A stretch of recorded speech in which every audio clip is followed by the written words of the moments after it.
आकाशवाणी देहरादून से प्रस्तुत हैं प्रादेशिक समाचार। पहले मुख्य समाचार। उपराष्ट्रपति जगदीप धनखड़ ने आज नई दिल्ली में हमारा संविधान हमारा सम्मान अभियान का शुभारंभ किया। प्रधानमंत्री नरेंद्र मोदी ने कहा, सरकार का लक्ष्य देश को आर्थिक रूप से समृद्ध, सांस्कृतिक रूप से मजबूत और सामरिक रूप से सक्षम बनाना है। मुख्यमंत्री पुष्कर सिंह धामी ने देहरादून में सीएम दर्पण डैशबोर्ड 2.0 का शुभारंभ किया। कहा, प्रदेशवासियों की शिकायतों का समाधान करना राज्य सरकार की सर्वोच्च प्राथमिकता है। और उत्तराखंड परिवहन निगम ने 2.5 साल में रिकॉर्ड 56 करोड़ रुपए का मुनाफा कमाकर रोडवेज की बसों को नई रफ्तार दी। नमस्कार, दोपहर समाचारों के साथ मैं व्याख्या चंदोला। अब समाचार विस्तार से।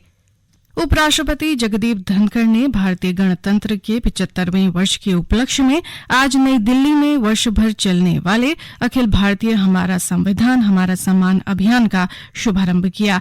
विधि और न्याय मंत्रालय ने कहा है कि इस अभियान का उद्देश्य भारत के संविधान में निहित सिद्धांतों के प्रति सामूहिक प्रतिबद्धता की पुष्टि करना और राष्ट्र को बांधने वाले साझा मूल्यों का उत्सव मनाना है। इस कार्यक्रम के दौरान न्याय सेतु का शुभारंभ किया जाएगा, जो समाज के अंतिम व्यक्ति तक कानूनी सुविधाएं पहुंचाने के लिए महत्वपूर्ण कदम है।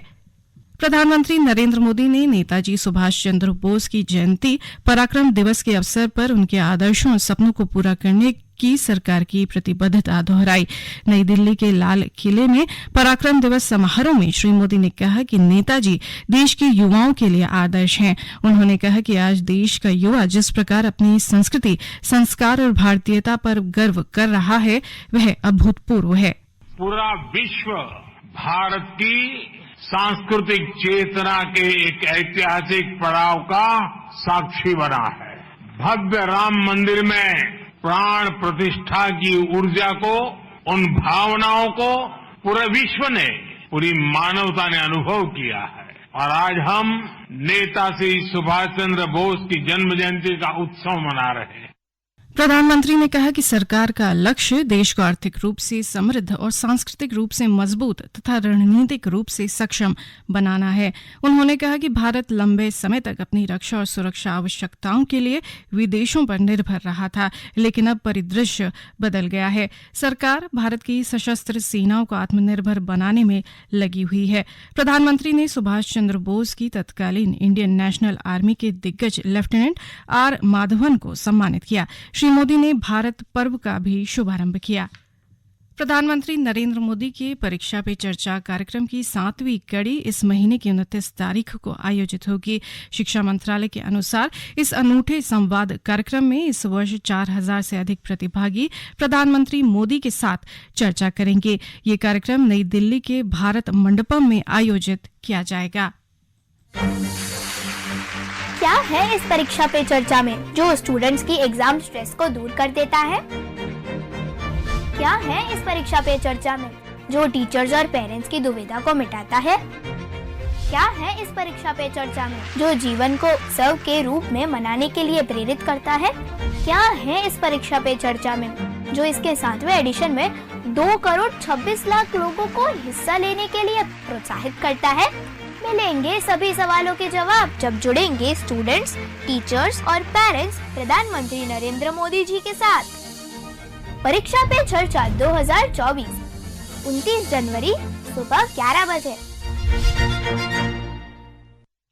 सड़क परिवहन और राजमार्ग मंत्री नितिन गडकरी ने कहा है कि राष्ट्रीय रोपवे विकास कार्यक्रम पर्वतमाला के अंतर्गत 5 वर्षों के लिए 1,25,000 करोड़ रुपए की 200 से अधिक परियोजनाओं की पहचान की गई है। नई दिल्ली में रोपवे संगोष्ठी में श्री गडकरी ने कहा कि सरकार की प्राथमिकता रोपवे को आर्थिक रूप से व्यवहारिक बनाना तथा देश में रोपवे का नेटवर्क विकसित करने के लिए सार्वजनिक निजी भागीदारी को प्रोत्साहित करना है। मुख्यमंत्री पुष्कर सिंह धामी ने कहा है कि लोगों की शिकायतों का समाधान करना राज्य सरकार की सर्वोच्च प्राथमिकता है। मुख्यमंत्री ने देहरादून में सीएम दर्पण डैशबोर्ड 2.0 के शुभारंभ अवसर पर ये बात कही। इस अवसर पर उन्होंने कहा कि अभी 60% शिकायतों का समाधान हो रहा है। इस दौरान मुख्यमंत्री ने अधिकारियों को मार्च 2024 तक 80% शिकायतों का समाधान करने के निर्देश दिए। श्री धामी ने कहा कि सभी विभागों के सचिव नियमित रूप से सीएम हेल्पलाइन पर प्राप्त होने वाली शिकायतों की समीक्षा करें। प्रधानमंत्री नरेंद्र मोदी के आह्वान के बाद मुख्यमंत्री ने कहा कि राज्य में सभी सरकारी कार्यालयों में सोलर पैनल लगाए जाएंगे। ये समाचार आकाशवाणी के देहरादून केंद्र से प्रसारित किए जा रहे हैं। मुख्यमंत्री पुष्कर सिंह धामी के नेतृत्व में गुड गवर्नेंस के मॉडल को उत्तराखंड परिवहन निगम ने धरातल पर उतारकर राज्य में नई नजीर पेश की है। निगम ने 2.5 साल में न केवल 20 साल के घाटे को मात दी बल्कि रिकॉर्ड 56 करोड़ रुपए का मुनाफा कमाकर रोडवेज की बसों को नई रफ्तार दी है। मुख्यमंत्री ने इस उपलब्धि पर देहरादून में परिवहन निगम के सचिव अरविंद सिंह हयांकी और प्रबंध निदेशक डॉक्टर आनंद श्रीवास्तव को प्रशस्ति पत्र देकर सम्मानित किया। गौरतलब है कि 2022 में परिवहन निगम ने 520 करोड़ के घाटे और सभी खर्चों को पूरा कर रिकॉर्ड 29 करोड़ रुपए का मुनाफा कमाया। उत्तराखंड परिवहन निगम के पास वर्तमान में 1350 बसें हैं। इनका संचालन राज्य के भीतर और दूसरे राज्यों में किया जा रहा है, जिसमें 151 सीएनजी बसें दिल्ली रूट पर चल रही हैं। सरकार की भविष्य में 200 सीएनजी बसें पहाड़ और मैदानी रूट पर संचालन के लिए खरीदने की योजना है। वहीं उत्तराखंड में परिवहन निगम ने 8 बस टर्मिनल तैयार कर दिए हैं, जबकि 13 बस टर्मिनल का काम प्रगति पर है। इसके अलावा हरिद्वार, ऋषिकेश, हल्द्वानी और काठगोदाम में 4 ISBT प्रस्तावित हैं। साथ ही श्रीनगर, कोटद्वार, रुड़की, रानीखेत और काशीपुर में 5 वर्कशॉप बनाने के प्रस्ताव भी हैं। अपर मुख्य सचिव राधा रतोड़ी ने प्रदेश में नैगमिक सामाजिक उत्तरदायित्व CSR फंडिंग के लिए उद्योग प्रतिनिधियों, सरकारी विभागों तथा स्वयंसेवी संगठनों के मध्य 2 दिवसीय कार्यशाला का शुभारंभ किया। इस अवसर पर उन्होंने सरकार के साथ गैर सरकारी संगठन NGO की भागीदारी व नैगमिक सामाजिक उत्तरदायित्व CSR फंड की उपयोगिता के बारे में बताया। सचिव शैलेश बगोली ने सभी CSR प्रतिनिधियों से अनुरोध किया कि वे अधिक से अधिक ऐसे प्रोजेक्ट में अपनी भागीदारी सुनिश्चित करें। सचिव नियोजन डॉक्टर नीरज खैरवाल ने कहा कि राज्य में पहली बार नैगमिक सामाजिक उत्तरदायित्व CSR कार्यशाला हो रही है।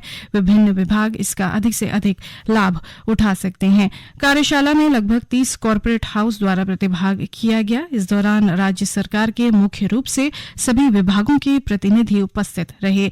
संयुक्त राष्ट्र विकास कार्यक्रम UNDP की ओर से doctor Pradeep Mehta, state head Uttarakhand, और जया चंद्रन, क्षेत्रीय प्रमुख दक्षिण संयुक्त UNDP ने भाग लिया।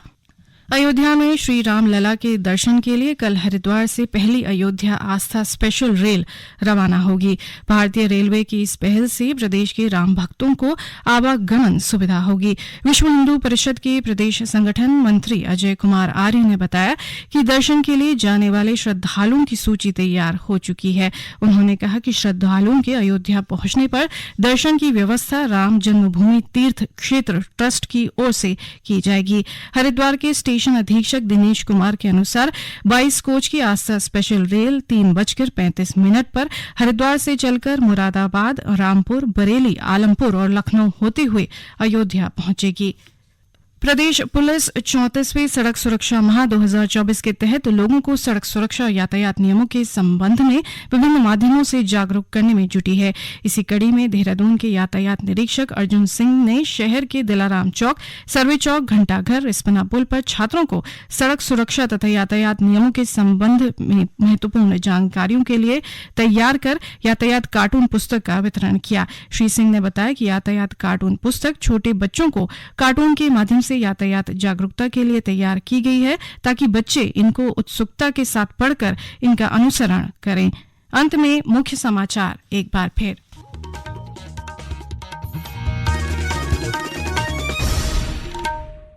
उपराष्ट्रपति जगदीप धनखड़ ने आज नई दिल्ली में हमारा संविधान हमारा सम्मान अभियान का शुभारंभ किया।